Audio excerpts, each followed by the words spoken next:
Je n'essaierai jamais de convaincre, plutôt de témoigner, de montrer l'exemple. Bienvenue sur Nouvelles des Horizons, l'exploration autour des hommes et de la terre.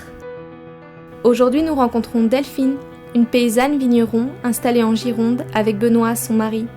Il y a 15 ans, ils ont osé une rare aventure dans le milieu viticole, renoncer à exploiter en monoculture et intégrer la vigne dans un écosystème. En retrouvant des techniques datant parfois de l'Antiquité et en s'entourant d'experts, ils ont créé un vignoble en agroforesterie où les arbres, les insectes et les animaux ont leur place et leur rôle à jouer pour maintenir l'équilibre et la productivité du lieu. Avec Delphine, nous avons parlé de l'importance de renouer avec le bon sens et avec la terre pour grandir en confiance et trouver sa place. On a planté 570 arbres sur 8 hectares. On nous dit « Oh là là, mais les arbres, ça fait concurrence à la vigne ». Mais pourquoi ça fait concurrence à la vigne? On a oublié qu'à l'origine, la vigne, c'est une liane forestière, qu'elle a coévolué avec l'arbre, qu'elle grimpait sur les arbres, qu'elle montait à plus de 40 mètres et qu'elle vivait plus de 100 ans. Donc ça peut bien cohabiter. Voilà. Donc sous prétexte de simplifier pour faire de la mécanique, de la mécanisation, développer la mécanisation, on a perdu notre bon sens. Et j'en connais pas mal d'exploitants agricoles qui l'été sont blancs comme tout parce qu'ils descendent jamais de leur tracteur, parce que dans le tracteur il y a la clim, ça fait tout, il y a le GPS, il y a la télé, et qui n'ont plus du tout les pieds dans la terre. C'est pas un peu aberrant ça quand même? Un peu aberrant, ouais. Donc c'est regarder en arrière, reprendre ses racines de paysans, donc qui fait avec la nature et pas contre la nature, retrouver son bon sens agronomique et remettre en place des pratiques agricoles qui fonctionnent très bien. Et les seules barrières, ce sont les préjugés et les peurs. On s'est entouré des personnes qui savent, qui sont compétentes. Donc on sait qu'on n'est pas dans des utopies, on sait qu'on est sur des actions qui sont porteuses et qui sont efficaces. Donc on risque rien, on y va. Et puis si on veut faire avancer, si on veut témoigner, si on veut permettre à d'autres de voir et de comprendre, il faut bien se mouiller un petit peu. Voilà. Et c'est ça qui te redonne le bon sens. Et je t'assure que quand tu es dans des notions de bon sens, tu es plein d'énergie.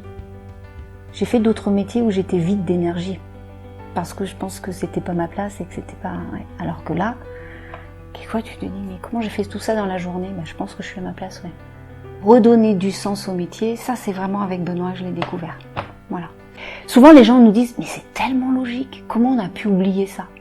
Et ce qui est logique te parle, je pense qu'en même quand nous, on a tous ce côté bon sens qu'on a oublié, hein. Mais quand ça te parle, quand c'est évident, quand tu sais que c'est bien, quand tu sais que c'est porteur, quand tu sais que ça fait pas de mal, mais comment tu peux pas être enjoué? Tu es enjoué, tu as envie de faire et tu gagnes en liberté. Ça, c'est quelque chose auquel je m'attendais pas. Tu gagnes en liberté. Plus tu renoues avec la nature, plus tu gagnes en liberté parce que plus tu es autonome. Tu te fais mal, tu te fais piquer par un truc. Tu reconnais du plantain, tu le ramasses, tu frottes et t'as plus mal. Tu as besoin de lessive. Moi, je vais cueillir mon lierre et je fais ma lessive au lierre. Ça te rend autonome. Tu as besoin de soigner ta vie. Tu vas cueillir des fougères, tu vas cueillir du pissenlit, tu vas cueillir du saule, ça rend libre. Ça rend libre, c'est fou ça. On oublie qu'on fait partie de cet écosystème et que les premiers qu'on va éliminer, ça va être nous. La nature, elle s'en sortira toujours. Et je ne sais pas si les gens sont bien conscients de ça. En disant, mais on est en train de se nuire. On dit toujours qu'on nuit à l'environnement. C'est vrai, mais on se nuit parce qu'on fait partie de l'environnement. Et la première espèce qui disparaîtra, c'est l'homme. C'est aussi simple que ça. Je ne veux pas dire que je ne vais plus me nourrir ou je vais plus... voilà, je fais partie de l'écosystème, je fais partie d'une chaîne alimentaire. Mais si je peux et si nous pouvons favoriser le développement de la biodiversité en général, on le fera. S'ils permettent aux orchidées sauvages de se développer, c'est ne pas faucher, on ne fauchera pas. Si donner des abris aux hérissons, c'est simplement de faire des tas de branches, on les fera. Si les chauves-souris ont besoin de corridors écologiques, on plantera des arbres.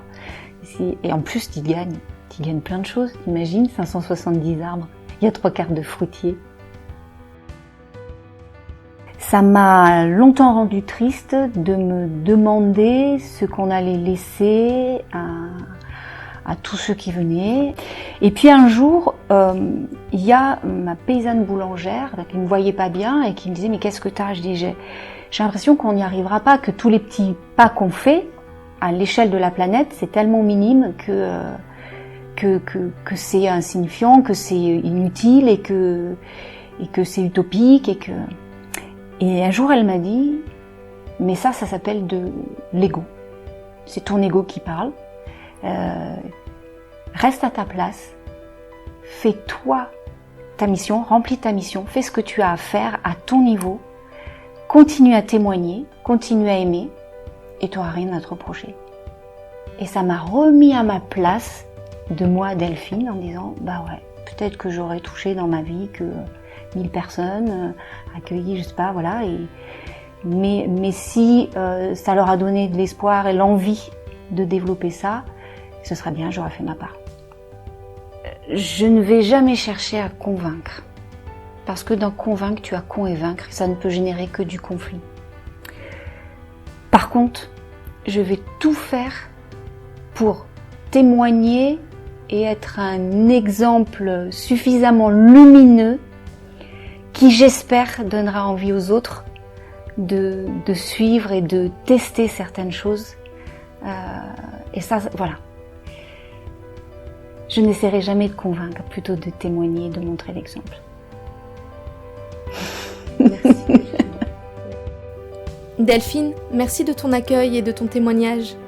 Retrouvez l'interview complète de Delphine sur www.nouvelledeshorizons.com et suivez notre exploration sur Facebook et Instagram @Nouvelles des Horizons.